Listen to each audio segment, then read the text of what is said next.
The cold penetrated his thick woolen clothes, turning every movement into an arduous ordeal for his weary body. Captain Alexander Kuchin stood on the icy deck of the schooner, gazing into the endless white wilderness before him. The wind whipped fine ice crystals into his face, which melted instantly on his skin, only to freeze again immediately. The sound of cracking ice echoed across the frozen sea, reminiscent of the muffled booms of distant artillery. At that moment, he did not yet realize that he was alone, face to face with the indifferent elements. The ship's thick wooden sides creaked pitifully under the colossal pressure of the contracting ice fields. The water around them had lost its fluidity, turning into a solid, merciless mass that had the ship firmly trapped. Kuchin scanned the horizon, hoping to spot at least a narrow strip of open water leading to salvation. But the horizon was completely empty, merging with the gray sky into a single impenetrable wall of darkness. No one heard his heavy breathing, which dissolved into the incessant howl of the Arctic wind. Down below in the dimly lit cabin, Juliette Jean was trying to warm her hands, numb from the cold. A French geologist and the fiancée of the expedition leader, she was used to harsh conditions. But this cold penetrated to her very bones. The temperature outside was dropping at an alarming rate, drawing heat from every corner of the wooden ship. The damp air turned into thick steam with every breath, settling on the wooden bulkheads as a glistening frost. She still hoped this was a temporary setback they could overcome with the first rays of the sun. But time was already working against them, counting down the hours until they were completely engulfed in darkness.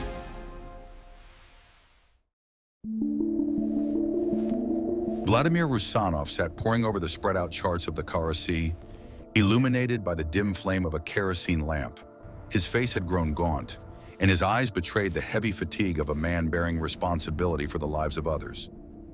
He had planned to traverse the northern sea route quickly, relying on his wealth of experience and good fortune.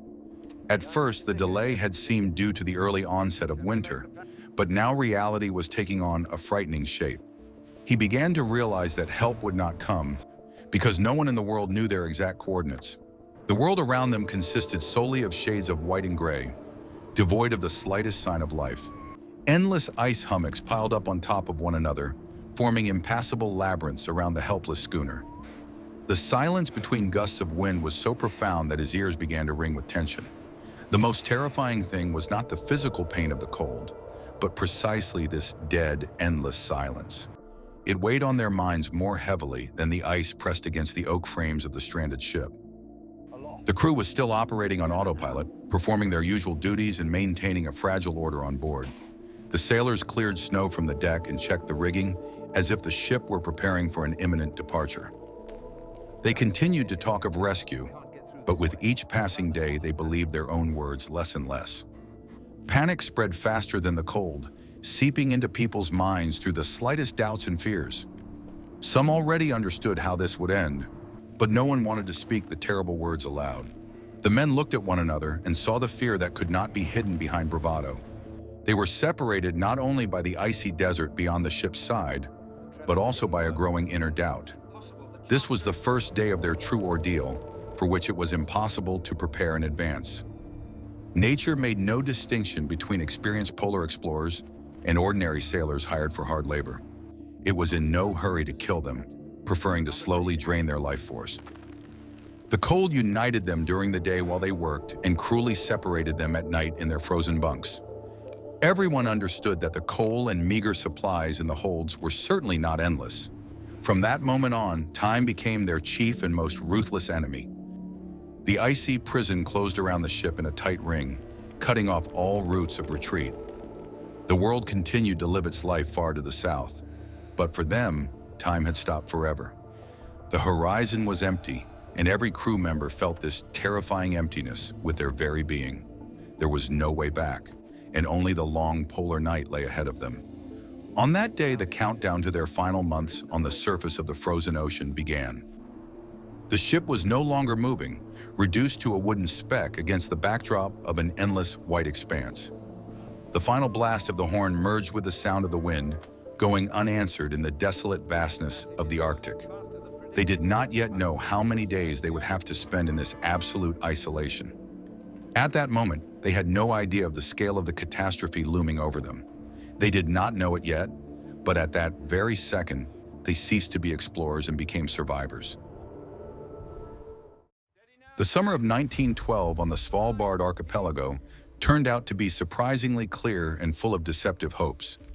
The schooner Hercules rocked on the waves, loaded with coal, provisions, and scientific equipment for the long voyage. Vladimir Rusanov confidently oversaw the loading, infecting the crew with his inexhaustible energy and faith in success. His reputation as a brilliant explorer of the North attracted people willing to follow him to the ends of the earth. At that moment, the expedition seemed like a triumphant campaign destined to conquer the Great Northern Sea Route. Alexander Kushin checked the navigational instruments, drawing on his extensive experience sailing in the southern polar waters. He was the only Russian on Amundsen's expedition to the South Pole, which made him an indispensable captain. His calmness and confidence rubbed off on the sailors, who trusted his seafaring instincts unconditionally. The crew consisted of 14 people, each determined to make their mark on history. They worked like a well-oiled machine, unaware of the trials that lay ahead in the ice. Juliette Jean carefully packed medical instruments and geological samples in her cramped cabin. She had left her quiet life in France for the sake of her love of science and the man who had called her to the Arctic. Her presence on board brought a touch of warmth and refinement to the rugged, all-male crew. She gazed at the harsh northern landscapes with genuine admiration, making detailed entries in her journal. Her writings betrayed a confidence in the successful outcome of this risky venture. The ship left Spitsbergen and set a course eastward, cutting through the lead-like waves of the Barents Sea. The weather favored the explorers, allowing them to move forward at a good speed under full sail. The sailors spent their time off watch on deck, discussing future discoveries and their imminent return home. None of them yet understood the scale of what was happening or sensed the approaching winter. It was an era of great optimism when the blank spots on the map beckoned rather than frightened. They safely reached Novaya Zemlya, where Rusanov left 3 members of the expedition on shore with the collected materials. It was there that the last telegram was sent to the mainland, becoming a farewell message to the living world. In it, the expedition leader announced his intention to head east across the treacherous Kara Sea. The text of the telegram radiated calm and confidence in the correctness of the chosen route. It was the moment after which the tenuous thread of connection with civilization was severed forever. The entrance to the Kara Sea immediately revealed the harsh nature of these unexplored latitudes. The air temperature dropped sharply, and the first large ice fields appeared on the water's surface. The water changed color, becoming like dark, thick glass reflecting low gray clouds. The wind shifted direction, bringing with it a biting cold from the distant Arctic pole. Nature seemed to be warning the uninvited guests of the need to turn back. But Rusanov's ambition drove the ship forward, through the drifting ice and thick, icy fog. He stood at the bow of the ship, charting a course through the closing white fields, unwilling to retreat. Captain Kuchin skillfully maneuvered, using any open water to push eastward. They still believed that beyond this icy barrier lay a clear path to the Bering Strait. This illusion of control over the situation gave them the strength to continue the struggle. The crew began to notice that the ice conditions were worsening with every 10 miles they traveled. The ice fields were growing larger, and the open water between them was narrowing, threatening to trap the ship. The sound of ice rubbing against ice hung over the sea around the clock, preventing the men from sleeping peacefully. Some sailors were already mentally saying goodbye to home, realizing that the expedition had gone too far. But discipline on board remained, keeping the men from openly panicking. The horizon ahead was rapidly closing in with a white band of solid, multi-year ice. The outside world was too far away to come to their aid in the event of a fatal navigational error. They were heading straight into a trap, voluntarily tightening the noose around their own necks. Their grand illusions of conquering the North began to slowly shatter against the harsh reality of the Kara Sea. A long journey lay ahead of them, and no one knew that none of them would make it to the end. By the end of August, the Kara Sea had finally revealed its merciless and icy nature. Heavy ice masses, driven by the north winds, encircled the wooden schooner in a tight ring. Kuchin did not leave the bridge for hours, searching for narrow cracks in this monolithic white shell. But the cracks closed faster than the ship could squeeze through them, breaking the wooden hull. Forward movement slowed to a few fathoms a day, turning into an exhausting struggle. With each passing day, the temperature dropped lower and lower, freezing even the open stretches of water between the ice floes. A frosty fog obscured the sun, depriving the navigators of the ability to pinpoint their coordinates. The damp ropes had frozen solid, becoming thick and unyielding, chafing the sailors' hands raw. Working the sails had become unbearably difficult. Every movement demanded superhuman effort from the exhausted men. The cold seeped through their boots, turning their feet into numb, heavy blocks. The critical moment came early in the morning, when a dull grinding shook the ship from keel to stern. Huge ice hummocks closed in on the sides of the Hercules, lifting its heavy hull above the surface of the frozen sea. The ship listed. The deck gave way beneath their feet, forcing the men to cling frantically to the rigging. The roar of breaking ice drowned out the cries of the sailors trying to stay on their feet. In a single second, everything changed, and the ship finally lost all control of its movement. The ship was stuck fast, trapped in the grip of millions of tons of Arctic ice with no hope of escape. At first it had seemed like a delay, but now it was clear that this was a true icy sentence. They were trapped, with no way out until the next short summer. Juliet surveyed the crew, noticing the first signs of exhaustion and severe frostbite on the sailors' faces. She handed out warm clothes and urged the men to keep moving so their blood wouldn't freeze in their veins. Her medical experience told her that the main threat now lay not in injuries, but in hypothermia. People huddled together, trying to preserve every scrap of warmth in the bone-chilling air. No one had prepared them for the isolation in the very center of the frozen ocean. The crew began to crack under the pressure of fear and the uncertainty of the coming winter. No one wanted to take responsibility for the catastrophic situation that had unfolded. The sailors gathered in small groups in the forecastle, quietly discussing their meager supplies of food and coal. The silence between them grew heavier than the wind howling through the icy rigging of the stranded schooner. At that moment, they ceased to be a cohesive crew, turning into a group of frightened people. Kuchin still maintained his composure, organizing the heating of the living quarters and a re-inventory of all available supplies. He understood that panic would kill them faster than any frost or lack of food. A strict ration was introduced immediately, causing a murmur of discontent among the sailors, exhausted from their work. Every piece of bread and every ration of meat was now distributed under the captain's strict supervision. The question was not whether everyone would survive, but how long they could hold out. The surrounding landscape looked dead, devoid of even the slightest hint of life. Endless ice merged with the gray sky, creating the illusion of being inside a huge white sphere. Not even polar bears ventured into these desolate expanses, leaving the men in absolute solitude. Their greatest enemy was not the storm, but the constant, oppressive feeling of isolation. The world around them had frozen, turning into a static, hostile backdrop. The polar night was rapidly approaching, robbing the people of their last hours of dim daylight. Twilight grew longer and longer, plunging the ship into a darkness that the feeble lamps could not dispel. The absence of the sun weighed heavily on their minds, causing apathy and a reluctance to leave the freezing cabins. They still hoped to weather the storm in the relative safety of the oak hull, but the storm was only just beginning, and it promised to be the longest of their lives. They were left alone with the cold, which knew how to bide its time with endless patience. Nature did not try to kill them on purpose. It simply did not try to save them. And this indifference frightened people far more than any overt aggression.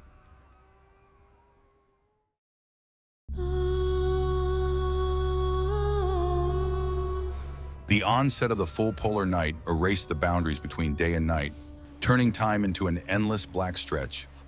Darkness enveloped the ship in a thick blanket through which not a single ray of light could penetrate. The cold inside the hull became unbearable, covering the cabin walls with a thick layer of sparkling frost. People's breath instantly settled on the woolen blankets, turning them into stiff, icy shells. Staying warm became the main and only task of each new monotonous day. Coal was running out at an alarming rate, forcing Captain Kuchin to conserve fuel to dangerous limits. The stoves were stoked for only a few hours a day to prevent the crew from freezing completely while they slept. The rest of the time, the temperature inside dropped to nearly the same sub-zero levels as outside. People didn't take off their outer clothing for weeks, becoming encrusted with dirt and losing their human appearance. Physical exhaustion was compounded by constant shivering, which sapped their last calories.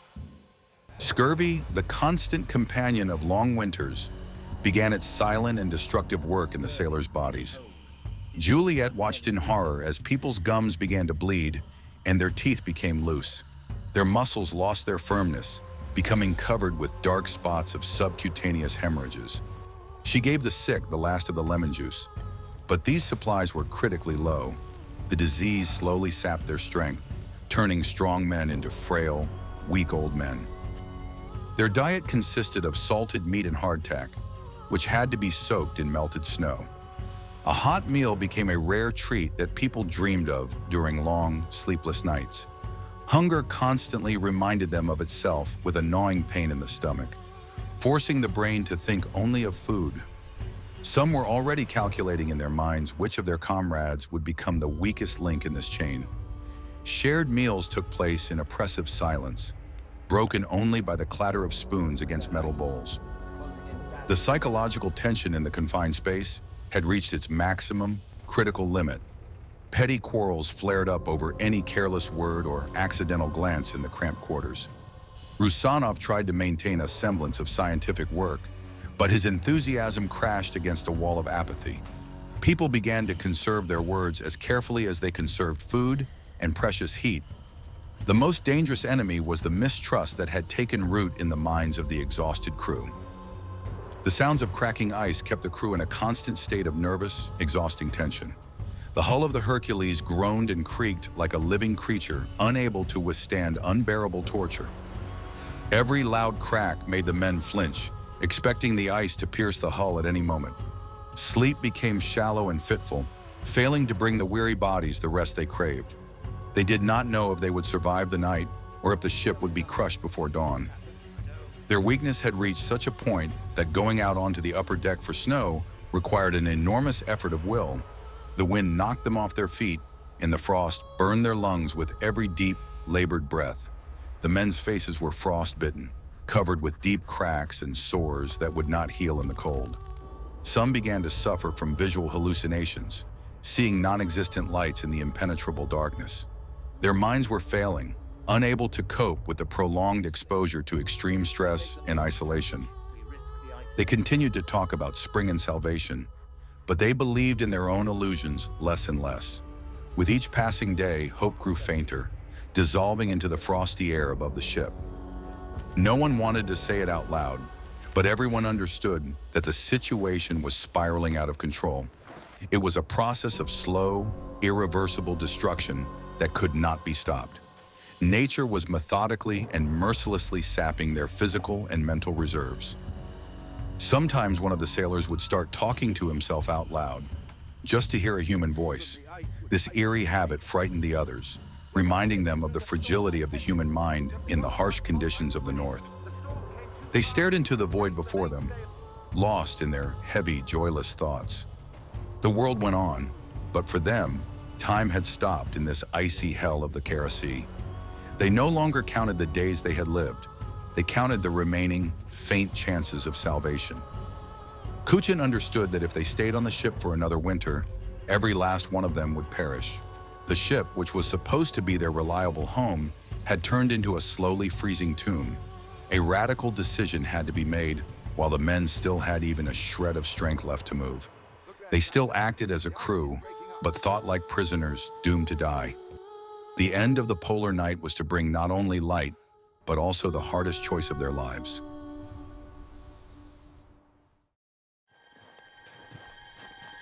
The return of the sun in spring brought only a brief flash of joy, which quickly gave way to bitter disappointment. The pale disk illuminated the lifeless plain, revealing the true scale of their icy trap stretching all the way to the horizon. No open water or ice channels appeared, even with the arrival of the seasonal warmth. The ice around the ship had compressed into monolithic mountains, towering higher than the masts of the crippled schooner. It became absolutely clear that the Hercules would never again set sail on open ocean waters.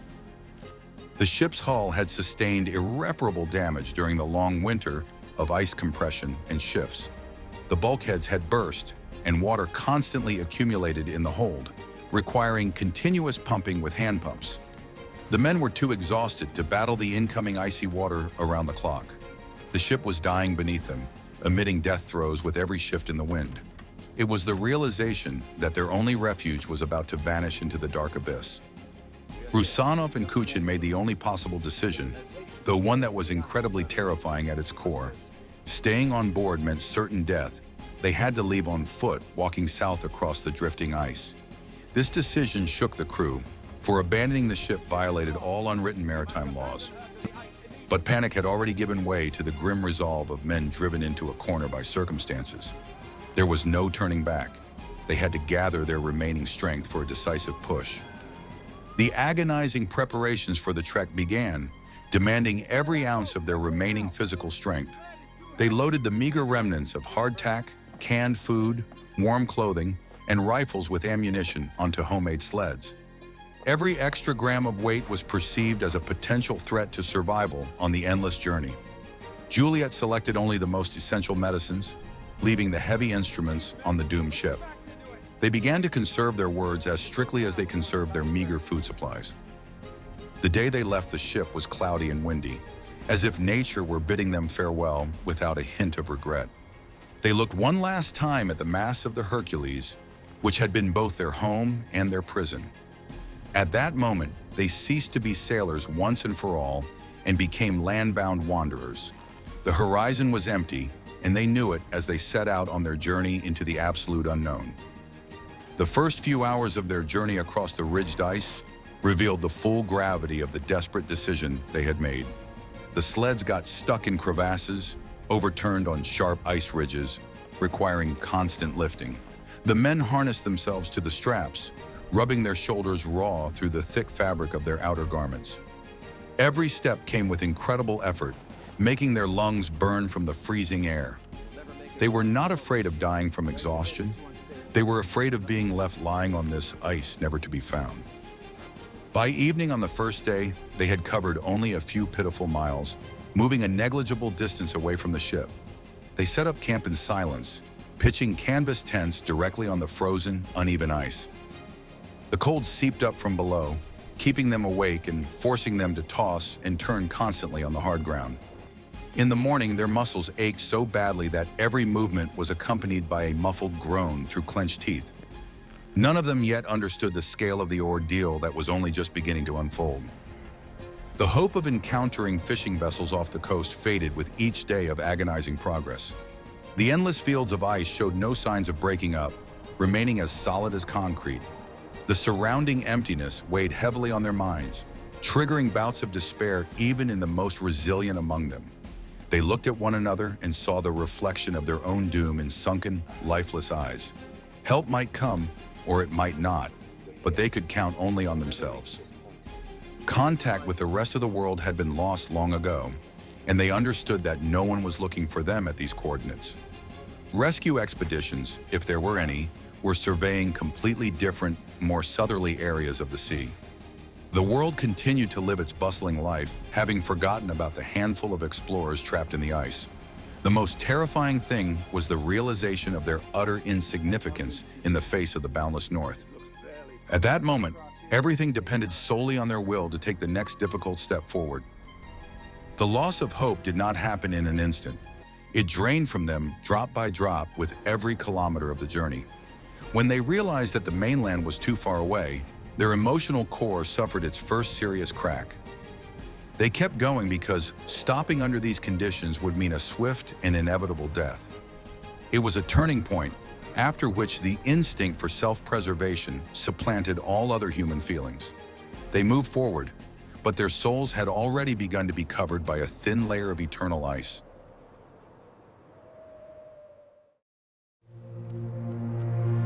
The trek across the drifting ice of the Kara Sea turned into endless torture for their exhausted bodies. Ice hummocks resembling piles of broken glass cut through their shoes and maimed their frozen feet. The men had to drag heavy sleds over the ice walls with their bare hands, expending their last reserves of strength. The wind blew relentlessly in their faces, burning their skin and forcing tears from their eyes, which immediately froze on their cheeks. Each new day was like the one before, merging into a continuous nightmare of physical suffering. Hunger became their constant, merciless companion, dulling their senses and causing weakness throughout their bodies. Rations were cut to the bare minimum, a few crumbs of hardtack and a piece of frozen salted meat per day. The seal hunt yielded no success, as the animals did not appear in these desolate latitudes. The men were losing weight at an alarming rate. Their faces were drawn tight with skin, and their eyes were deeply sunken into their sockets. Weakness forced them to stop frequently, breathing heavily and leaning on their wooden sleds. Juliet walked beside Rusanov, trying not to show her incredible, exhausting fatigue. Her presence kept the men from completely breaking down, forcing them to preserve what remained of their human dignity. She bandaged her companion's frostbitten limbs, using the last clean bandages from her first aid kit. Her fingers had turned black from the cold, but she continued to fulfill her duty as the expedition's doctor. A faint spark of life still glowed in her eyes, refusing to be extinguished by the gusts of wind. Kuchin walked ahead, charting the route and choosing the safest path among the crevasses. His face had turned into a frozen mask, expressing nothing but extreme concentration with every step. He understood that, as captain, he bore responsibility for these people until the very end of the journey. Discipline had cracked, but his authority compelled the men to get back up after every fall. He didn't know if they would survive this crossing, but he stubbornly pressed southward toward the islands. To lighten the sleds, they began throwing things directly onto the ice, leaving a trail of desperation behind them. First, scientific instruments, geological samples, and heavy logbooks flew into the snow. Then came the turn of extra clothing, spare boots, and tools, which had become useless dead weight. Every item left behind was a step toward acknowledging that they were fighting merely for bare survival. They were stripping themselves of the trappings of civilization, transforming into primitive beings driven by instinct. The weather worsened, bringing with it a heavy snowfall that obscured the horizon and disoriented the group. They had to walk blindly, guided only by a compass whose needle trembled from the cold. Snow packed into the folds of their clothing, melted from the heat of their bodies, and froze again, forming an icy shell. Stopping to rest became deadly dangerous, as the frost instantly froze their motionless muscles. They kept walking, transformed into faceless shadows wandering through the white mist. The first casualties in the group occurred quietly, without screams or dramatic farewells to comrades. Someone would sit down in the snow to rest a bit and would no longer find the strength to get up. The rest walked past, realizing that any attempt to carry a person on their backs would kill them all. They left the dead on the ice, not even attempting to construct a semblance of a proper grave. Death was no longer perceived as a tragedy, but as the logical conclusion to unbearable suffering. They finally reached the first rocky shores of the Minin Shoals archipelago, making it onto solid ground. These were tiny, lifeless patches of land, offering neither shelter nor any food. Black rocks covered in lichen jutted out from beneath the snow like the rotten teeth of a huge monster. People fell onto the frozen ground, unable to believe that there was no longer ice beneath their feet. But the land brought no salvation.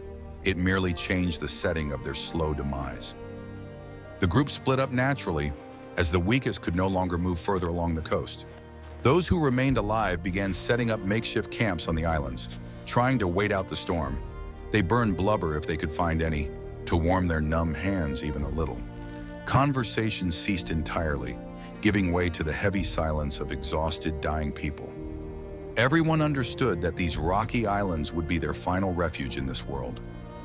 At that moment, everything depended solely on them, but they had absolutely no strength left to fight. They were not prepared for nature to prove so powerful and utterly indifferent. The horizon remained empty, and any hope that someone was searching for them finally melted away in the cold air. Their journey into the void ended here, on the edge of the nameless Arctic islands of the Kara Sea. Their story was beginning to unfold toward its inevitable and grim conclusion.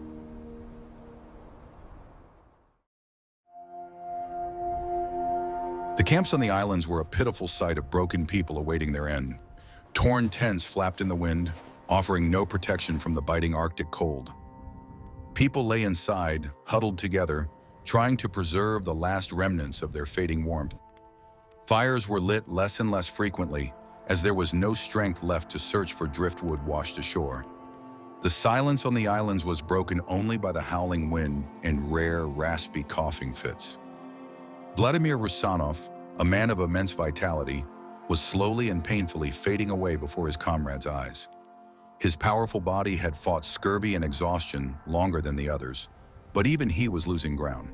He lay wrapped in scraps of blankets, staring at the tent ceiling with a vacant, empty gaze. In his mind, images of past triumphs likely flashed by, along with the realization of his fatal mistake. He had brought these people here, and this burden of guilt was heavier than any physical suffering. They began to leave tangible traces of their presence, as if sending a message to the distant future. On the islands, they erected wooden posts with carved inscriptions, serving as landmarks for rescuers who would never come. On one of these posts, someone, with their last ounce of strength, carved the short inscription, Hercules 1913, with a knife. They hid metal cans containing documents, coins, and personal belongings of the expedition members in the cracks of the rocks. They didn't know if anyone would ever find them, but it was important to them to leave proof of their struggle. Among the items left behind were compasses, ammunition, scraps of clothing, and even a camera with frozen film. These objects, devoid of practical use on a deserted island, took on a sacred meaning. They became headstones on the graves of people who would never be laid to rest according to Christian custom. Every item left behind screamed of human presence in a place where humans were not meant to be. Nature watched indifferently as they made these pitiful attempts to preserve their memory. Disease claimed people one after another, reducing the group's numbers with frightening, relentless speed. The bodies of the dead were simply carried out of the tents and left on the rocks, covered with a thin layer of snow. The frozen ground resisted the shovels, and the survivors lacked the strength to build stone cairns. Death had lost its significance, becoming a common, everyday occurrence in their harsh existence. They were already mentally saying goodbye to home, realizing they would never see their loved ones again. Juliette Jean left her French documents in one of these makeshift stone hiding places. Her elegance and scholarly curiosity had long since faded, giving way to a primal instinct for survival. She gazed at the endless ice of the Kara Sea, knowing that this white desert would become her grave. No one heard her cry because she had long since stopped screaming and calling for help. She had resigned herself to her fate, accepting the cold indifference of the Arctic as an inevitability. The survivors split into even smaller groups, each trying to find salvation on their own. Some attempted to head further south along the coast, while others remained lying in their tattered tents.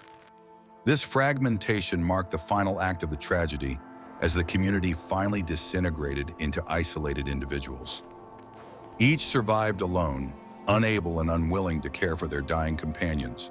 From that moment on, they ceased to be an expedition and became simply mammals freezing to death. The wind swept their tracks from the snow with incredible speed, as if erasing their existence with an eraser. The abandoned belongings were covered with a layer of ice, blending into the surrounding harsh northern landscape.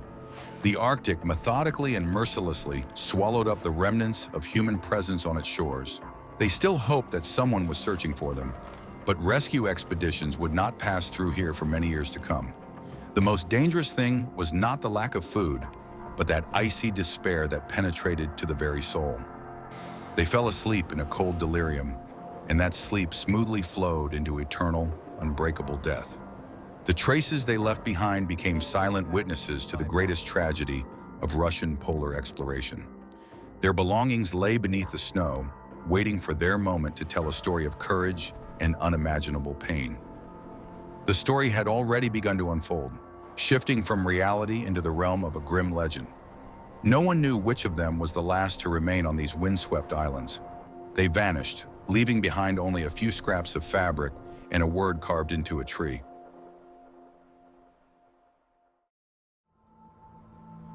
The world carried on, unaware of the tragedy that had unfolded in the icy expanses of the Kara Sea. In Russia and Europe, serious political storms were rapidly gathering strength. World War I was looming, overshadowing any news of the Arctic explorers. Newspaper pages were filled with sensational headlines about impending military conflicts and crises.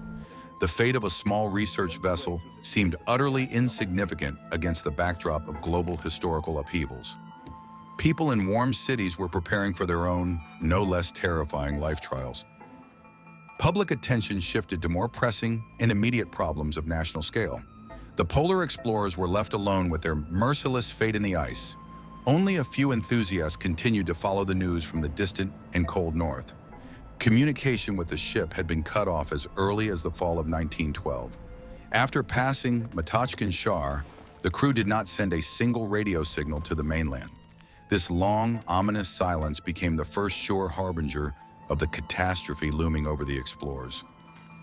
The disappearance of Rusanov's expedition sparked a brief surge of public interest and sympathy for the missing crew.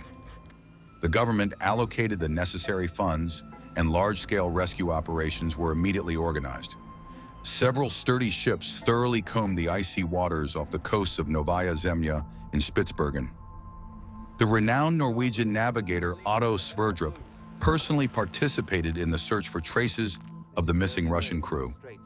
Rescuers examined every suspicious ledge on the icy cliffs of the harsh northern islands. But all these enormous efforts by the rescue teams yielded absolutely no results. The harsh climatic conditions severely hampered the work of the search vessels in this dangerous area. The search was completely halted when it became clear that there was virtually no chance of finding survivors.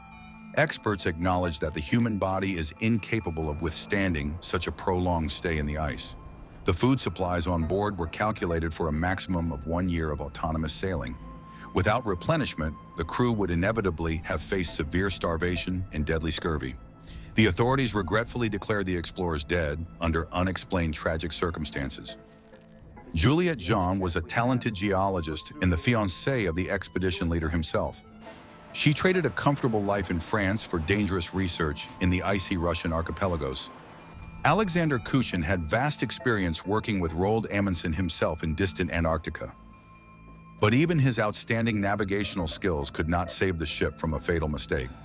Fate brought these completely different people together aboard a single doomed wooden ship. Their bold shared dream of conquering the northern sea route turned into a terrible shared tragedy.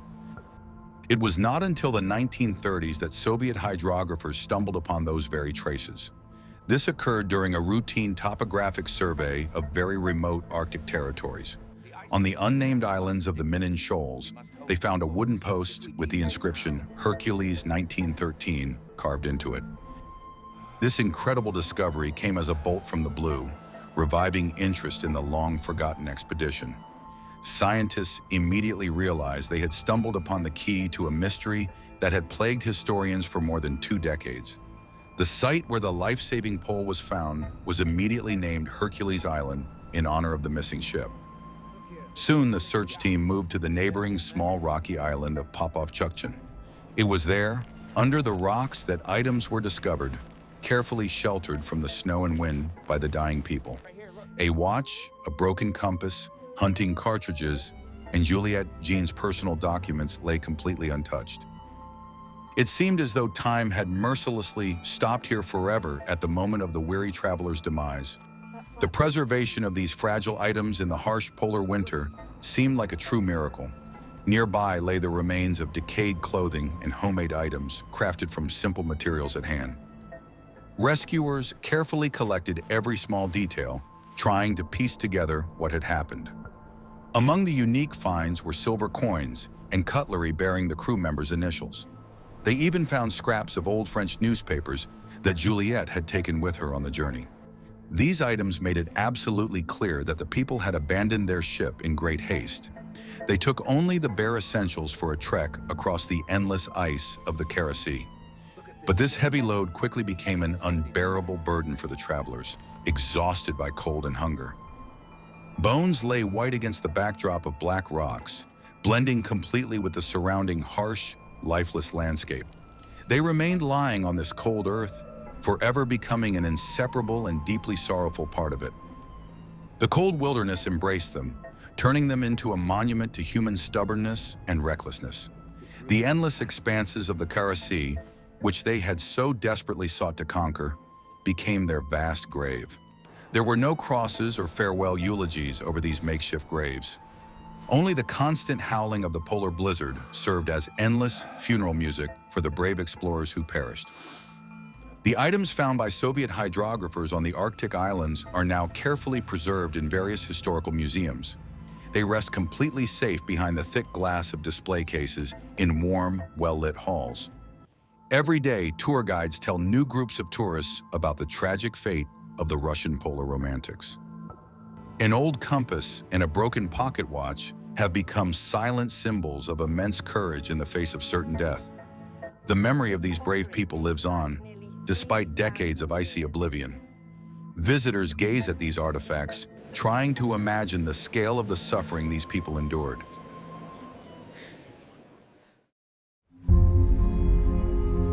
But these objects remain silent, unable to convey that piercing cold and that sense of hopelessness. They merely glimmer faintly in the lamplight, a reminder of the fragility of human life in the face of the elements. That terrible winter of 1913 is forever frozen within them. More than a century has passed since then. The Kara Sea has become navigable, and nuclear icebreakers easily break through the ice. People have conquered these vast expanses, relying on technology and the power of steel machines. But the islands where the dying polar explorers lay have remained as empty and cold as they were then. The wind howls among the black cliffs, blowing the snow and creating the illusion of movement where there is no life. Nature has not changed. It remains vast and indifferent to the fates of individual people. The ending of this story offers no consolation or answers to all the questions it raises. They vanished, dissolving into the icy desert, leaving behind only a myth and a few artifacts. The Arctic did not kill them quickly, in a fit of rage or a violent storm. It simply gave them the opportunity to make every mistake and then strip them of any hope of salvation. The Arctic did not kill them, it simply waited.